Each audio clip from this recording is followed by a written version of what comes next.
Hi, welcome again to the Ivory Tower Collections. Today I want to show you something new I got recently for my Atari 7800. It's this little guy right here. This is the Mateos rewritable multi-game cartridge for the Atari 7800. Or more specifically, this is a flash cartridge for the Atari 7800. Basically what a flash cartridge allows a person to do is to copy multiple versions of games or the same game or whatever to multiple spots on a cartridge and be able to play them simultaneously. Or more specifically, I could have a couple of different games loaded at once onto this cartridge and then be able to toggle between them to play the different games instead of actually switching out the games physically with their actual cartridges. I can fit them all on one. This is done by using images of these games, or what are more commonly referred to as ROMs. So I wanted to talk a little bit about this particular flash cartridge because it's actually incredibly useful, not just from the convenience of being able to play multiple games in one place, but also from a development standpoint. Now granted, I'm not a program developer, but still, it's got a lot of uses. So in this video, I'm going to talk about the cartridge some more, give you some more details of it up close, and also show you how to program a game ROM image onto it for playing on the Atari 7800. The 16-in-1 multi-writable multi-game cartridge is a very versatile flash-based cartridge. It is, as the name implies, able to store up to 16 separate game images onto this single cartridge, and they are selectable with this rotating switch right here.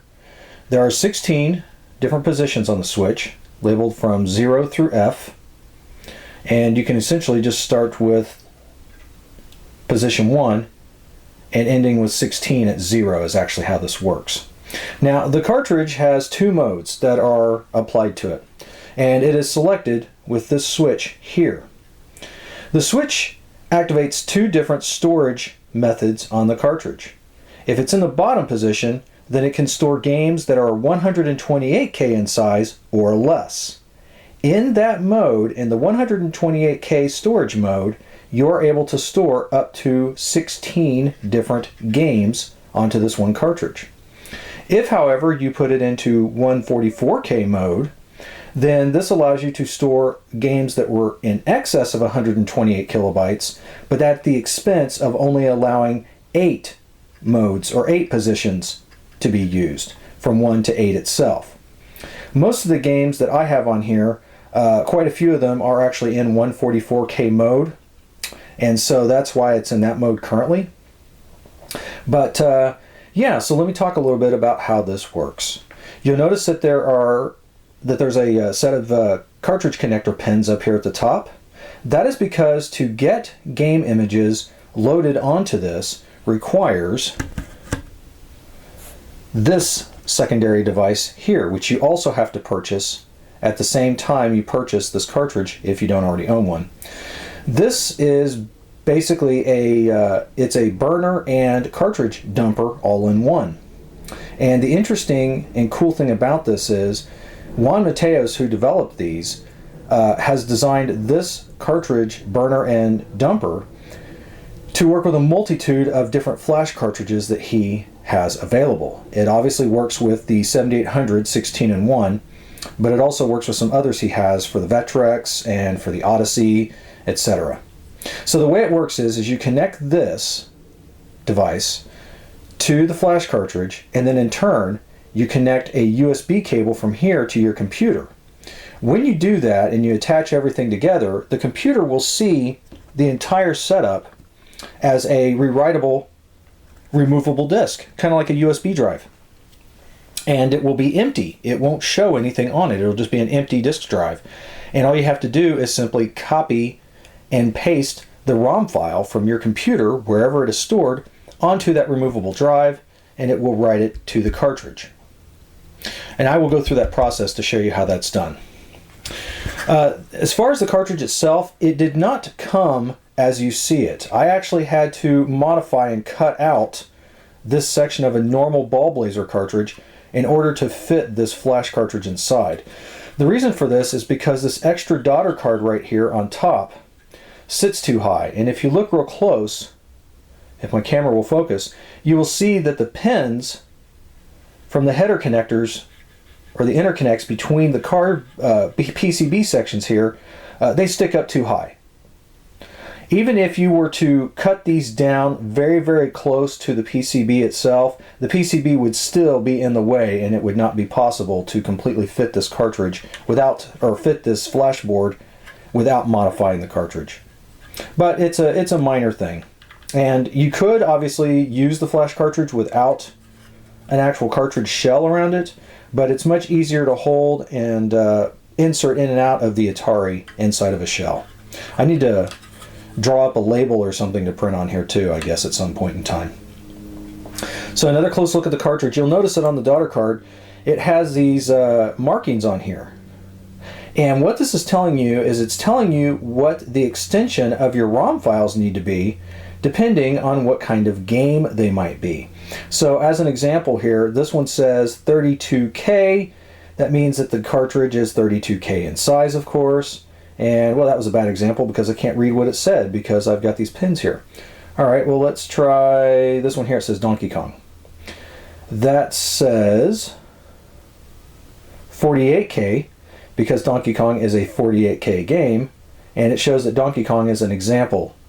So if I were to have an image, a ROM image of Donkey Kong, the file name could be called whatever I want. I would probably call it Donkey Kong, but it would need the extension to have .48K after the end of it. That's how the cartridge knows what mode to switch to and to send to the Atari 7800 so that the game will function properly.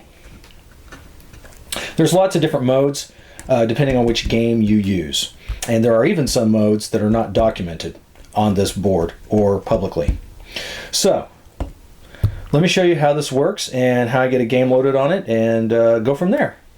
Okay, so here's the process to get a game ROM image loaded onto the Mateos multi-game or multi-rewritable multi-game cartridge.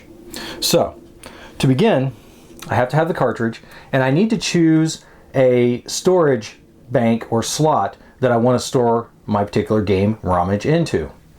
In this case, I'm going to choose slot 7 on this cartridge. And if you look closely, you'll see that I have slot 7 selected. I then need to use the burner dumper device and attach it to the cartridge. Now, it's very important this gets attached the correct way. If you look again up here on the top of the cartridge connector pins, you'll notice that there are a row of X's up here, and on the opposite side there is a row of zeros or O's. Additionally, on the burner dumper device, if you take a look above the cartridge pin or cartridge connector, you'll see that there's a row of X's and a row of zeros. And that's because that's how you line them up. So the X's are on the top, O's go on the bottom.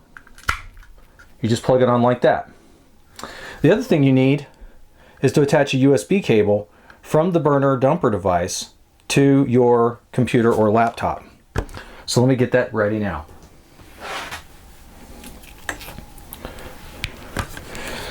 The flash cartridge in the burner dumper does require a mini USB plug.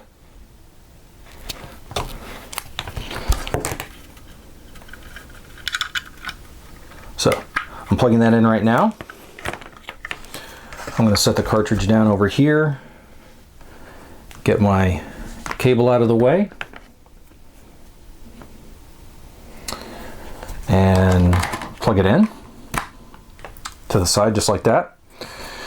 Now, again, this will show up as a rewritable blank device. So I'm going to open up my computer, and I'm going to zoom in on this as I talk so it'll be easier to see what I am doing on the screen.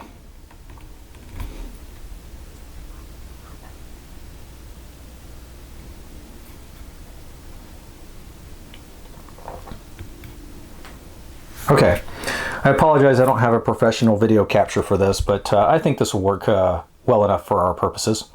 So this is the drive right here. This is actually the flash drive. And of course your drive letter may differ, but it always comes up as drive name. When I open this up, you'll notice that it is empty. Now, even if I already had a ROM image in that slot, every time you load this cartridge up, this flash cartridge, into a computer, it will always appear to be an empty drive. It's not, but that's how it shows. Now, while I'm on that, I'm going to talk real quick about something to be aware of with this cartridge. This little netbook I'm using is actually running Windows XP, and that is pretty much the preferred operating system to easily use this flash cartridge and to copy ROMs to and from it. If you have a newer operating system, for instance Windows 10, you can have some difficulties trying to get images copied over to it because Windows 10 has a tendency to create these hidden system information folders on every removable device that you try to use. As a result, what will happen is you may sometimes plug the flash cartridge in and it will actually show that it has space already being occupied, and it won't let you copy the ROM file over because it doesn't think there's enough room. There is a fix for this. There's a couple of different ways to do it. There's like a registry hack you can use to fix that, possibly. There's also another thing you can do using group policy editing that will sometimes take care of it. I had difficulties with all the other mentioned methods and ended up just writing a simple batch file that I can execute on the fly when I have the cartridge plugged in that will automatically delete these hidden files and folders for me. So, back to what we're doing. So here I have the cartridge, it's empty. So I'm going to just shrink this window down a little bit so we got some room to work with, just like that. And I will move it off over here to the side. And then I'm going to open up my folder that contains my ROM images. And I'll shrink it up a little bit as well. And let's see, what do I want to copy over? I think we will try to copy over a remake of Donkey Kong for the 7800 that also uses Pokey audio. So again, if you take a look at these files, and I think you can see this on the screen pretty well, you'll notice that they have different extensions on them, like 48K, AC, AB, SG, SG, 32K, etc. And again, these correlate to the kinds of files that they are, or how large the ROM sizes are. So as an example, the Donkey Kong Pokey here requires a specific extension that allows that particular cartridge size to function. And actually, wait, let me change my tune up a bit here. How about we copy over something else?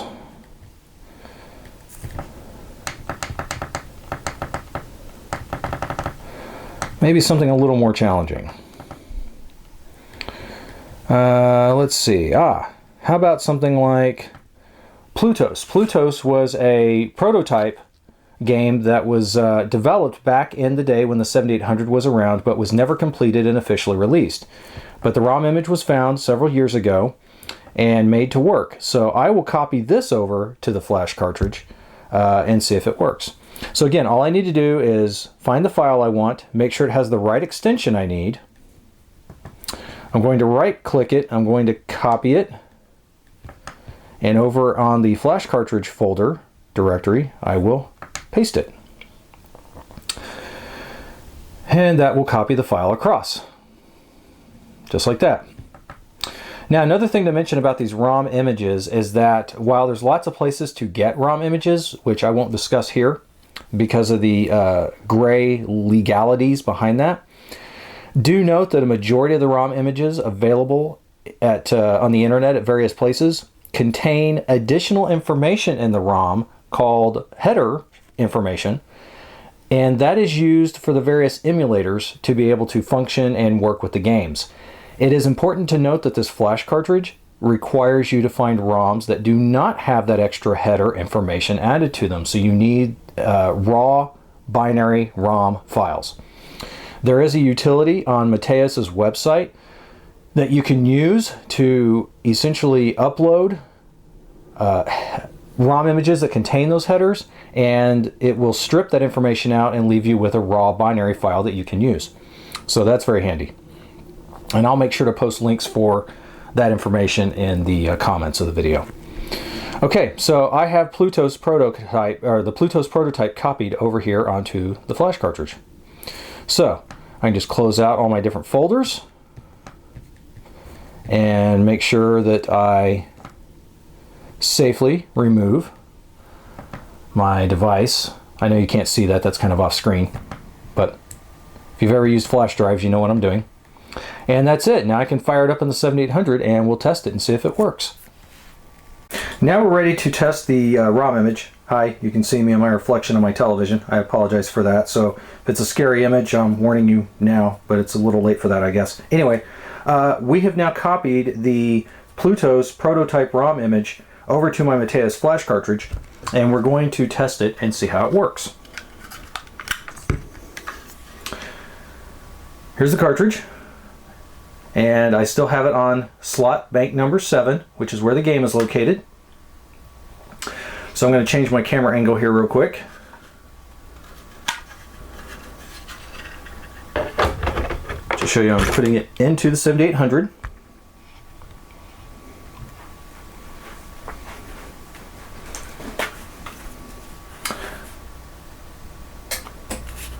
Got to get everything powered up, ready to go.